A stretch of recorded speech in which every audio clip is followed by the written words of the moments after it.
Okay, so today we will be talking about the HIV/AIDS epidemic. So let's begin. What is HIV? This is how we define it today. HIV stands for Human Immunodeficiency Virus, which is a virus that attacks the body's natural immune system. Now, a normal virus will attack healthy cells, and your immune system fights it. The difference with HIV is that it actually attacks the immune system directly. Over time, this greatly weakens the immune system, which leads to the inability to fight other infections and cancers. Now, the last stage of HIV is called AIDS, or acquired immunodeficiency syndrome. This is where the immune system is severely compromised, and most people who have advanced to AIDS only live about 3 years. Currently, there are an estimated 38 million people living with HIV, and tens of millions have died from HIV/AIDS complications since the epidemic began. Now, how is it spread? It's initially spread to humans from chimpanzees in Central Africa, possibly as far back as the late 1800s. The first known AIDS-related death in North America was a 16-year-old boy named Robert Rayford in 1969.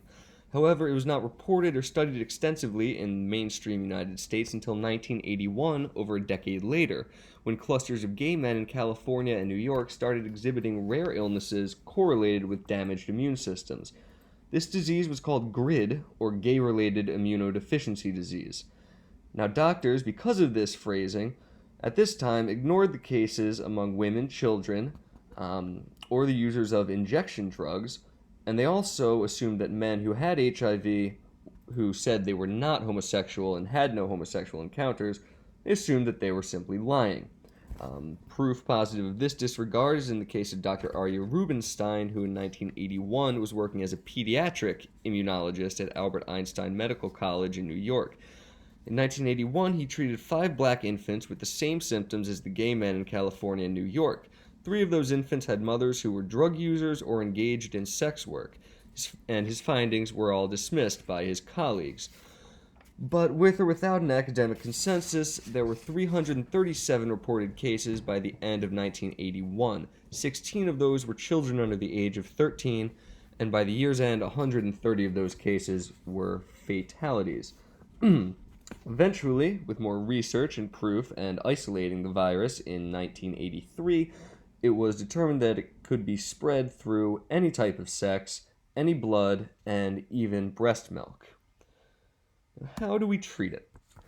In just 2 years after the news of HIV spread mainstream, doctors had successfully isolated the virus and treatment plans began.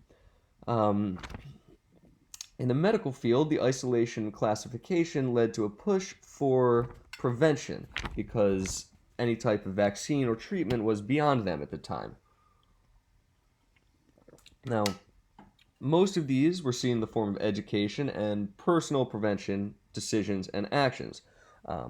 One of these measures was advocating the use of condoms to prevent transmission.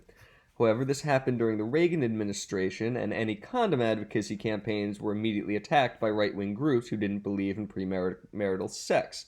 Other initiatives also met with some failures.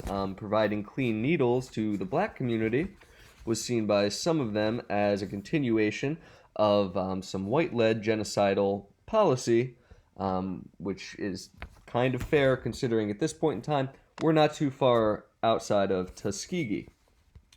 And those communities were clamoring for drug treatment programs instead of clean needles, and conservatives at the time just wanted all the addicts to be put in jail.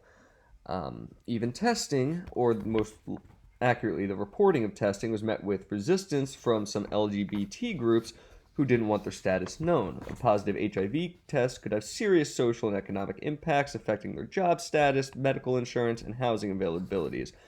So AIDS patients during this time were sort of stuck between all of these opposing powers while the medical community was still behind in knowledge and is scrambling to try to come up with solutions.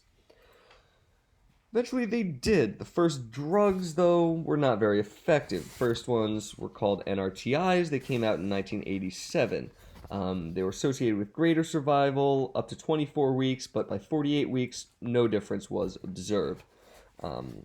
So then they started a combination of drugs, which didn't really change the survivability much, but it did reduce the chance of spread between mother and child. So that was a great leap.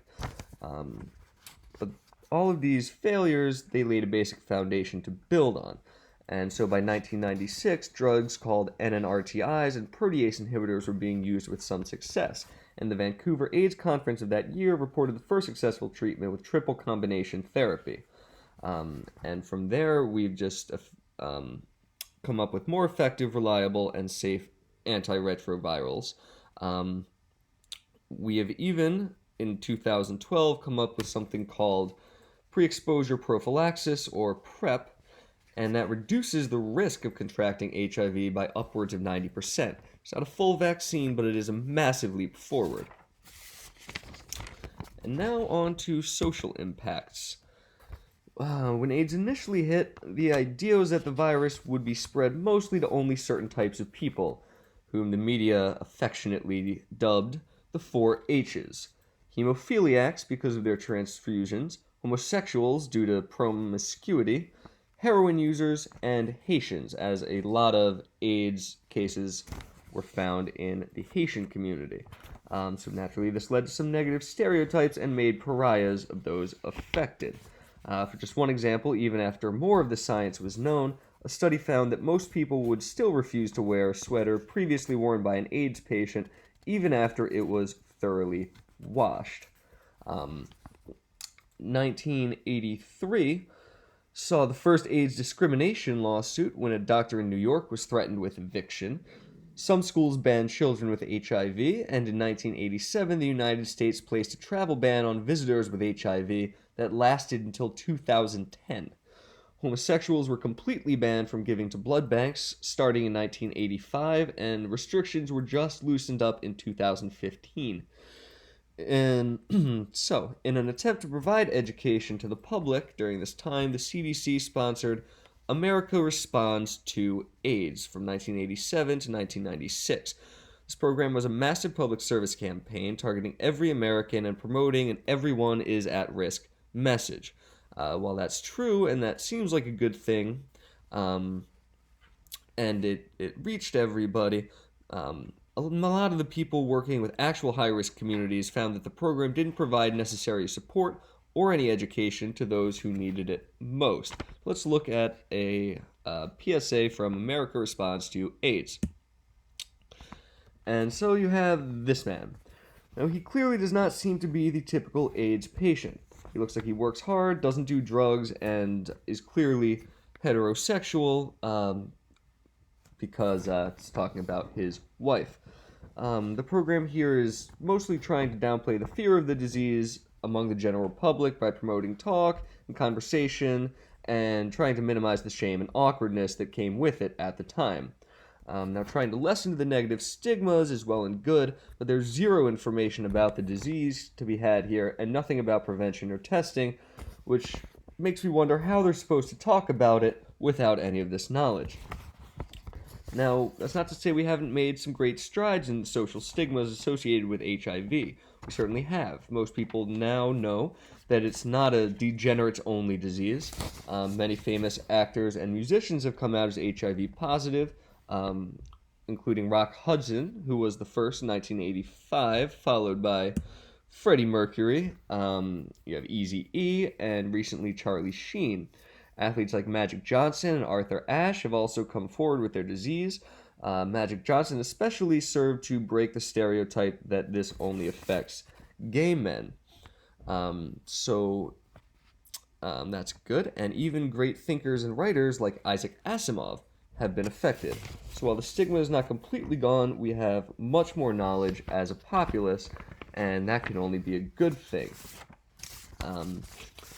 As it stands, the life expectancy for those with HIV has gone up considerably, and the rate of transmission has dropped drastically as well, and with the almost vaccine of PrEP, hopefully a full vaccine or treatment will become available within the next 10 to 15 years. So Thanks for coming to my talk.